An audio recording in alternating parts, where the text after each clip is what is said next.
Alam ko, stress ka ngayon. So, tara. Hello mga B! Ito na naman tayo. So, alam ko, stress ka ngayon. So, tara. Samahan ko kayo. Samahan nyo rin ako. Tanggalin natin ang mga stress na yan.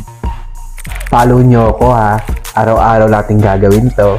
So, ito na yung part 1. Huwag na natin patagalin pa. Gawin natin basic. Hingang malalim. Tapos, breathe in, breathe out lang to ha.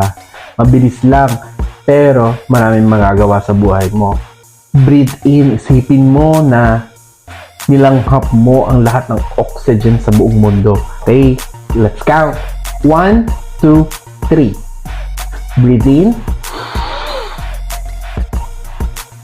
Breathe out. 4 times. 1 more. Breathe in. Breathe out. Breathe in. Breathe out. Breathe in. Breathe out. O, diba? Bilis lang. That's for part 1. Part 2 tayo. Next, ha? Comment kayo kung anong gusto nyong gawin natin. Pero may tip pa ako para sa inyo. Next na yan mga comment nyo, ha?